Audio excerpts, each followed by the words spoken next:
खुशियाँ हुई तो आयुष ने अपने मम्मी पापा के साथ नानी के घर जाने का सोचा। कई साल हो गए मम्मी, हम नानी के घर नहीं गए।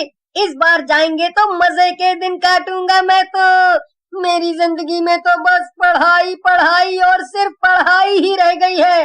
बस अब और नहीं, मैं नानी के घर बहुत मजे करूंगा, देखना आप दोनों। नानी का घर एक पुराने कस्बे में था जहाँ कई डरावनी कहानियाँ मशहूर थी।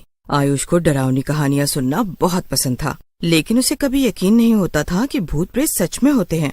नानी के घर में पहुँचते ही आयुष का स्वागत हुआ, लेकिन सबसे खास बात ये थी कि नानी ने उसे एक सुंदर टेडी बियर गिफ्ट में दिया। ये टेडी बियर बहुत पुराना है, ये मेरी माँ ने दिया था मुझे और अब मैं तुझे दे रही हूँ। उसके गले में एक लाल रिबन बंधा था। आयुष को ये बहुत पसंद आया और उसने तुरंत उसे अपने कमरे में रख लिया। चलो नानी, मैं अब सोने जाता हूँ। कल वैसे भी मैं बाग बगीचों में अपने दोस्तों के साथ घूमने जाऊंगा।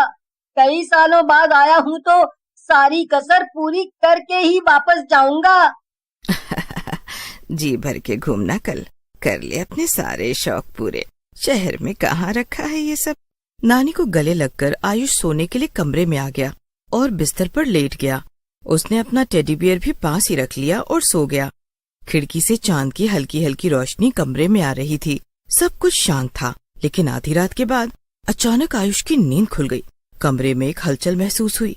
आयुष ने इधर उधर देखा, लेकिन कुछ नहीं दिखा। उसने इसे वहम समझकर दोबारा आंखें बंद कर ली, लेकिन तभी एक धीमी सी हंसी गूंजी, एक हल्की डरावनी हंसी, जैसे कोई धीमे धीमे फुसफुसा रहा हो। आयुष, ओ आयुष, नानी के घर घूमने आए हो? बहुत सालों बाद आए हो ना, कुछ खास तो लेके जाओगे ही।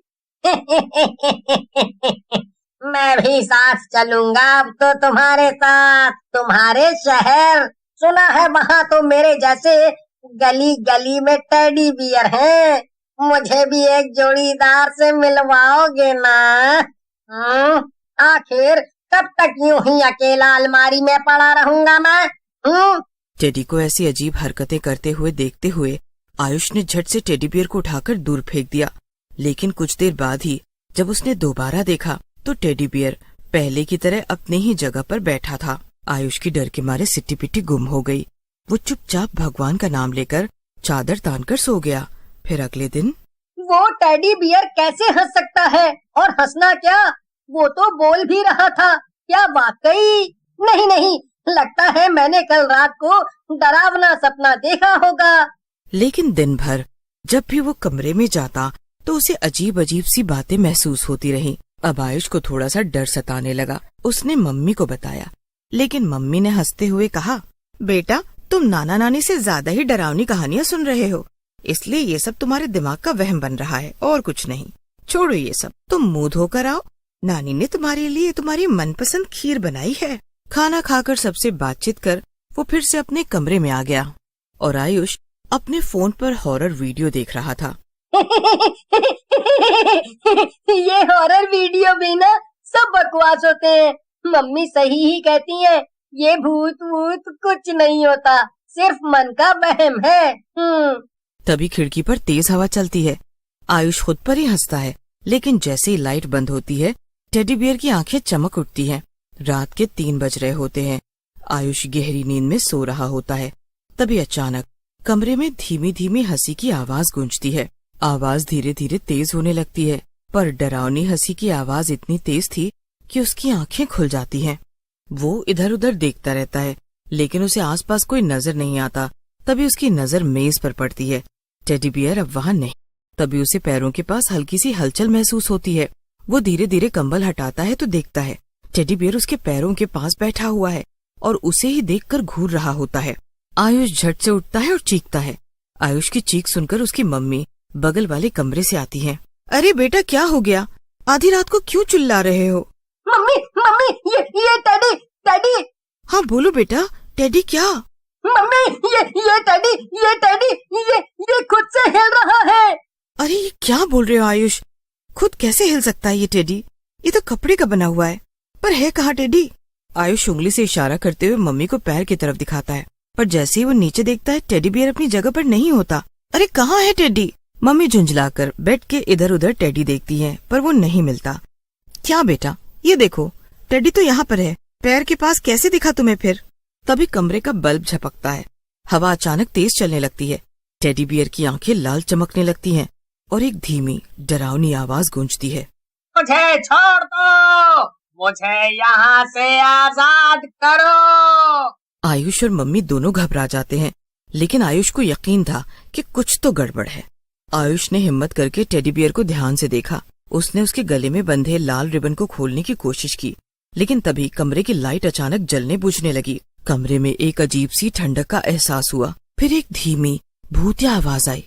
अरे ये टेडी बियर वाला मामला कुछ गड़बड़ लगता है बेटा।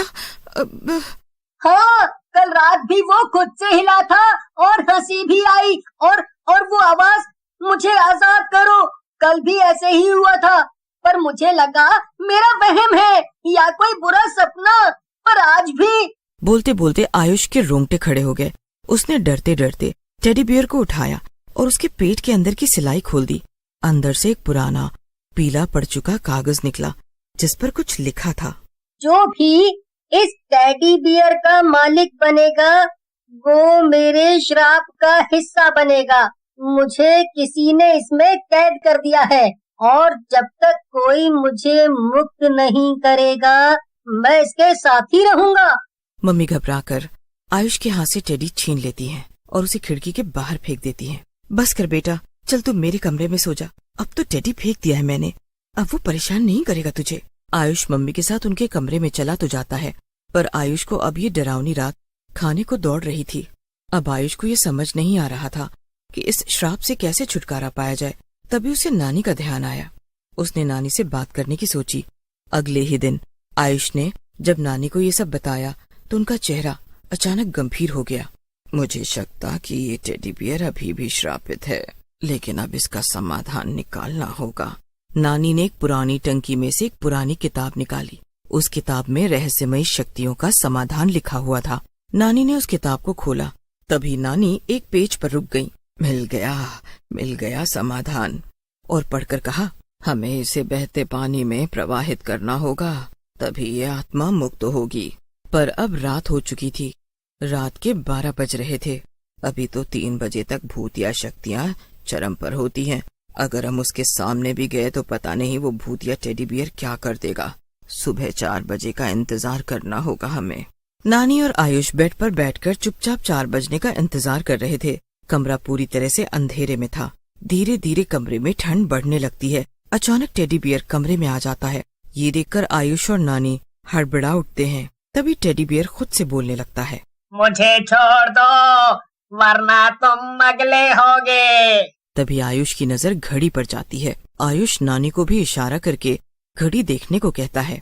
घड़ी में 4 बज चुके थे। फिर क्या था, नानी और आयुष फटाफट लाल कपड़े में भूतिया टेडी बियर को ढक कर कस के जकड़ लिया। वे दोनों फटाफट उसे लेकर पास की नदी पर गए। अचानक हवा तेज चलने लगी, पर जैसे ही उन्होंने उसे पानी में प्रवाहित किया, कुछ पलों बाद ही सब कुछ शांत हो गया और सब पहले जैसा हो गया। आयुष ने राहत की सांस ली। अब टेडी बियर से छुटकारा मिल चुका था। आयुष और नानी घर वापस आ गए। अब सब कुछ सामान्य लग रहा था। अब 3 दिन बाद चैन की नींद आएगी।